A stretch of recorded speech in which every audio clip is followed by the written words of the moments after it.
Hello and welcome to Kids Heaven Public School online classes session.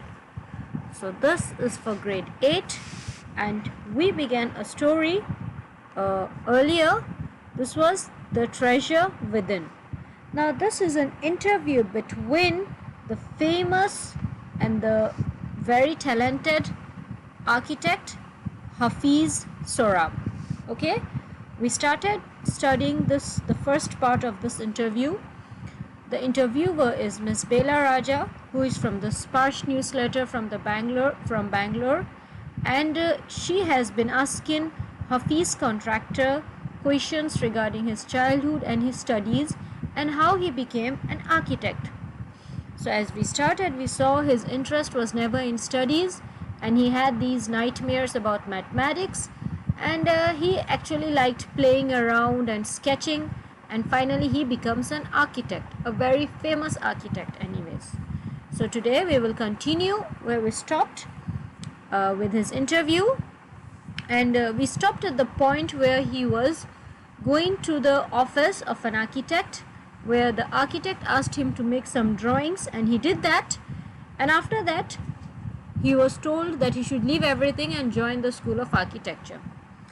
So they went to meet the principal of the college, and the principal warned, I will allow you to take part in the entrance exams, but if you do not do well, I will not allow you to join. अब ये interview है Hafeez contractor का, ठीक है, ये एक बहुत famous contractor हैं. अब इनकी एज लगभग 70 से 75 ईयर्स की है, एंड जब ये स्कूल में थे, इनका बचपन था, इन्हें स्कूल जाना मतलब पढ़ते थे पढ़ाई के लिए, इन्हें इंटरेस्ट नहीं था, इन्हें खेल में ज़्यादा इंटरेस्ट था, बाहर रहते थे, खेल कूद एंड ड्राइंग्स वगैरह इसी सब में. ग्रेजुअली इनके साथ जो जो हुआ, जिस तरह से लाइफ इनकी बनी, ऑटोमेटिकली इनका रास्ता आर्किटेक्चर स्कूल की तरफ ही हो गया, ठीक है. सो जब ये जाते हैं एंट्रेंस एग्ज़ाम के लिए आर्किटेक्चर स्कूल में, प्रिंसिपल पहले ही वार्न कर देते हैं कि अगर अच्छे मार्क्स नहीं आए तो ज्वाइन नहीं करने देंगे, ठीक है. I got an A+ in the entrance exam and from that day it was cakewalk. जो entrance exam था उसमें इनका A+ आया, ठीक है, and उस दिन से it was a cakewalk. Cakewalk का मतलब होता है something बहुत आसान. I had never made a plan but I knew how something looked like from the top. ठीक है, ये कभी sketches में प्लान नहीं बनाते थे, बस उन्हें फील होता था, दिखता था कि कैसा लगना चाहिए. I had never known what a section was, but I knew if you cut a plan, it would look alike. It would look like. अब sections होते हैं, अलग अलग हिस्से होते हैं, ठीक है. तो ये इन्हें ये नहीं पता था कि सेक्शन कैसे बनाया जाता है, लेकिन ये था कि जब एक पूरे प्लान में से एक कट लेते हैं, ठीक है, एक प्लान को जब हम कट करते हैं तो वो कैसा बनता है. I stood first class throughout after that, and इनकी हमेशा जो पोजीशन थी फर्स्ट क्लास ही रही. I believe that all this understanding came from what I used to play and do during the school. अब इन्हें ये फील हुआ कि जो ये स्कूल में जाके करते थे ना, अपना जो खेल करते थे एंड जो बाकी जो इनके इंटरेस्ट थे, उन सब की वजह से इनकी अंडरस्टैंडिंग आर्किटेक्चर में इतनी अच्छी बनी थी. I had a friend called Behram Divecha. We used to have competitions between us for designing forts, guns and ammunition. Each of us would design something in an effort to be different. अब देखिए, इनका दोस्त था एक बहराम देवीचा नाम से, और ये आपस में कंपटीशंस मतलब करते थे कि किसके ज़्यादा अच्छी बिल्डिंग्स बनेंगी, फोर्ट्स, ठीक है, गन्स भी बनाते थे एंड एम्यूनिशंस बनाते थे. अब दोनों ही एक दूसरे से ज़्यादा अच्छा बनाने के चक्कर में बहुत एफर्ट लगाते थे, ठीक है. अब देखें, ये भी एक अच्छी प्रैक्टिस थी, इस वजह से इनकी काफ़ी हेल्प हुई है. मतलब अब जब ये आर्किटेक्चर का काम करते हैं तो ये सब जो इनकी बचपन की नॉलेज थी इनके बहुत काम आ रही है. Okay, so let's continue. In school when I was in the second और third standard, one of my teachers Mrs Gupta saw my sketches and told me, see, you are useless in everything else, but your sketches are good. When you grow up, you become an architect. I did not know at the time, but she was right. Later, after I became an architect, I went back to meet her and tell her. So जब school में ये second या third standard में थे, इनकी एक teacher थी Mrs Gupta. जब इनके स्केचेस देखे जो इन्होंने बनाए थे, उन्होंने कहा था कि देखो, बाकी सब चीज़ों में तो तुम यूज़लेस हो, बेकार हो, लेकिन तुम्हारे स्केचेस बहुत अच्छे हैं, जब बड़े हो जाओगे आर्किटेक्ट बनना, ठीक है। ये उन्होंने उस टाइम कहा था और मुझे नहीं पता था कि वो सही थी, लेकिन बाद में जब मैं आर्किटेक्ट बना, मैं जाके उनसे मिला और उन्हें बताया। ना बेला राजा पूछती हैं, why do you think you did not like studies? Was it because you felt you could not deal with the curriculum? उनसे पूछते हैं कि आपको पढ़ाई स्टडीज़ पसंद क्यों नहीं थी? ऐसा था कि आपको ये फील होता था कि आप हैंडल नहीं कर सकते? कूप का मतलब होता है किसी चीज़ को हैंडल करना, कि मतलब जैसे सिलेबस होता है, करिकुलम होता है, वो बहुत ज़्यादा टफ है, आप उसे नहीं कर पाओगे। क्या बताते हैं Hafeez contractor? I was very bad at languages. ठीक है, लैंग्वेजेस मतलब जैसे कि English language, Hindi, Sanskrit, Urdu and all. Science and geography I could deal with, maths was very bad. Science geography में ये कर लेते थे, लेकिन मैथ्स बहुत ख़राब थी। I just was not interested, I was studying for the sake of studying. मुझे बिल्कुल इंटरेस्ट नहीं था, मैं पढ़ाई के लिए बस पढ़ रहा था, पढ़ाई के लिए। What they taught me today, I would forget after 2 days. जो मुझे आज पढ़ाया जाता था, मैं 2 दिन बाद भूल जाता था। I would not bother because there was no application of mind there to begin with. मुझे कोई फिक्र ही नहीं होती थी क्योंकि मेरा कभी माइंड था ही नहीं शुरू से कि मैं वहाँ पर पढ़ूँ या कुछ करूँ। Did you think that what they taught in school was boring, or did you feel that once you understood the concept of what was being taught, you lost interest in the rest of the lesson? अब ये बहुत interesting सवाल है, देखें। ये था कि आपको क्या लगता है, जो स्कूल में पढ़ाया जा रहा था वो बोरिंग था, या जब आपको कॉन्सेप्ट मतलब जो आपको पता चल जाता था कि क्या पढ़ाया जा रहा है, उसके बाद आपका सारा इंटरेस्ट ख़त्म हो जाता था? ठीक है, क्या वजह थी? ये बताते हैं कि living in a boarding school is difficult, we were just living from day to day. अब ये जो है एक बोर्डिंग स्कूल में रह रहे थे, ठीक है। बताते हैं कि वो बहुत मुश्किल होता है, हम बस एक एक दिन गुजार रहे थे। Nowadays there are so many tests. Back then, whenever we had tests, we just used to copy. The teacher thought that we had done our work. आजकल तो खैर बहुत टेस्ट होते हैं, पहले मतलब उस टाइम जब ये पढ़ते थे, जब भी टेस्ट होते थे बस कॉपी कर लेते थे और टीचर को लगता था कि इन्होंने अपना वर्क पूरा किया है। There is a contention that giftedness and learning disabilities go hand in hand. Do you think this applies to you? अब देखें, एक बहुत इम्पोर्टेंट सवाल है। एक विवाद है इस बात पे कि जो हमारे अंदर टैलेंट होता है, ठीक है, और एक जो होता है कि किसी में कमी होती है, सीखने की कमी होती है, ये दोनों चीज़ें साथ साथ चलती हैं। क्या ये आप पे भी लागू होता है? इसका मतलब ये है कि कुछ बच्चे होते हैं जो बहुत टैलेंटेड होते हैं, ठीक है, वो बहुत जल्दी सीख जाते हैं, लर्न कर लेते हैं। कुछ होते हैं जो उनमें कमी होती है, थोड़े एबनॉर्मल होते हैं। तो क्या ये चीज़ें आप पे भी अप्लाई होती हैं? उनसे पूछती हैं। अब वो क्या बताते हैं? Well, take some students from my class, those who always stood first और second are today doing very ordinary jobs.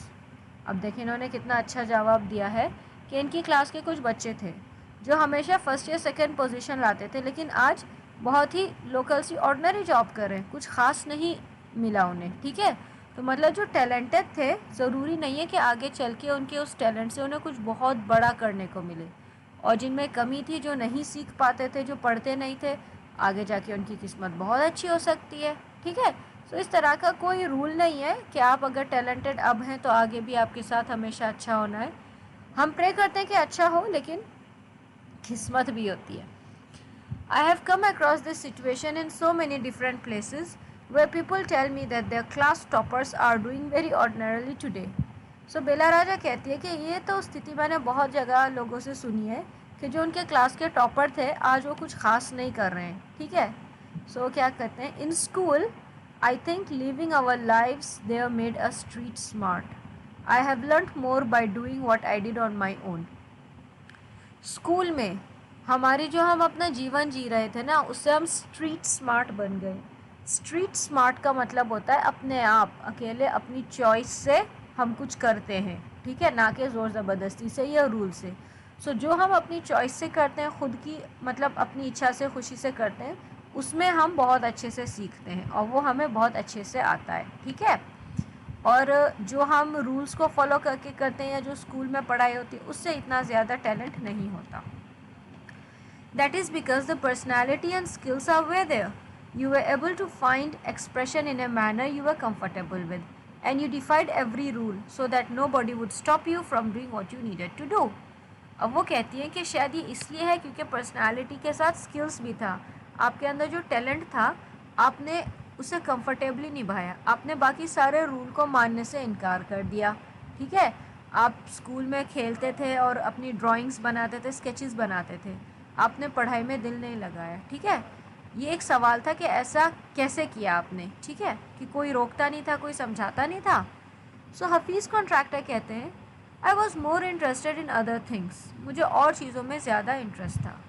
If for example while in class it started raining outside, I would think of the flowing water and how to build a dam to block it. अब देखो इनकी सोच कि जब class चल रही होती है और बाहर बारिश शुरू हो गई तो क्लास का भूल के मैं सोचने लगता था कि जो पानी बह रहा है उसके लिए एक डैम कैसे बनाऊं ताकि वो पानी उससे ब्लॉक उसमें इकट्ठा हो जाए। ठीक है, I would be thinking about the flow of water with in the dam and how much of water the dam would be able to hold. That was my interest for the day. मैं ये सोचता रहता था कि वो जो dam था, ठीक है, उसमें कितना पानी आ सकता है, कितना बड़ा बनता वो। इस तरह के मेरे इंटरेस्ट्स होते थे। When students lost a button while playing or fighting, they would come running to me and I would cut a button for them from chalk using a blade.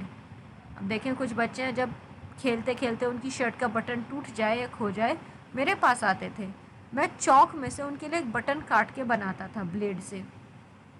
Discipline in the school was very important and no student could afford to have a button missing.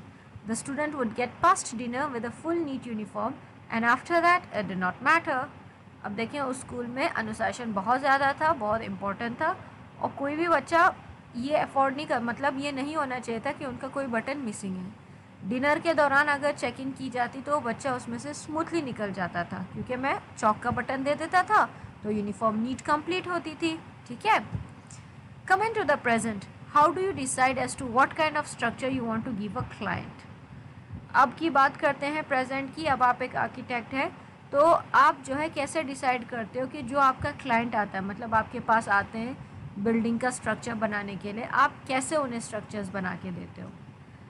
अब ये जवाब देते हैं, I look at the client's face, his clothes, the way he talks and pronounces, the way he eats and I would know what his taste would be like. ये अपने client का face देखते हैं, उसके कपड़े, वो किस तरह से बात करता है, कैसे उसके प्रोनाउंसिएशंस होते हैं, कैसे वो खाता है, उससे पता चल जाता है कि उसकी बिल्डिंग का उसे कैसी बिल्डिंग चाहिए, कैसा स्ट्रक्चर चाहिए। I can relate to people in a way that would be comfortable. I sketch very spontaneously on a paper on the spot. That paper I give it to people, to my people in the office. अब ये क्या कहते हैं कि बहुत comfortably लोगों से बातचीत करके उन्हें समझ जाते हैं और तभी बैठे बैठे एक अच्छा सा स्केच बना लेते हैं उसी वक्त। ठीक है, और वो पेपर ही ऑफिस में दे देते हैं जिसे और अच्छे से स्केच किया जाता है। यू डू इट इंस्टिंक्टिवली, वो पूछते हैं मतलब आप ऐसे ही कर लेते हो, मतलब नेचुरली या कुछ सोच के प्लान करके। अब देखें वो क्या बताते हैं, call it instinct, call it arithmetic, whatever, now it comes to me like mathematics. आप इसे इंस्टिंक्ट कहो कि मेरे दिमाग में आता है, या मैथमेटिक्स कुछ भी है। ठीक है, putting design, construction, psychology and sociology together and making a sketch from all that is mathematics. अब देखें इसमें मैं डिज़ाइन डालता हूँ, कंस्ट्रक्शन के बारे में, साइकोलॉजी है कि मैं क्या सोच रहा हूँ, मेरी क्या सोच है, सोशियोलॉजी मैं उनसे जिन्हें चाहिए उनसे मिला हूँ, वो किस टाइप के लोग हैं, उनकी आइडियाज़, ये सारी चीज़ें मिला के एक स्केच बनाया जाता है जो मैथमेटिक्स है। Here we almost come to a circle where Mr. Contractor has derived his own interpretation of mathematics, taking it from a subject he hated to a subject he now loves dealing with. अब देखें एक circle बन चुका है। Contractor साहब को शुरू से ही मैथ्स नापसंद थी, लेकिन अब जब भी वो करते हैं तो वो मैथ्स ही करते हैं। ठीक है, so this is how life is, it goes round. हम किसी चीज़ से स्टार्ट करते हैं, घूम फिर के वापस उस पर आ जाते हैं। ठीक है, सो लाइफ भी ऐसी ही है। इनसे हमें ये सीखना है कि आप एक टैलेंटेड स्टूडेंट हैं या एक नॉर्मल स्टूडेंट हैं, आपकी अपनी मेहनत ही आपको सक्सेस देती है। Okay, so this was about the treasure with in that is about Hafiz Contractor. Thank you.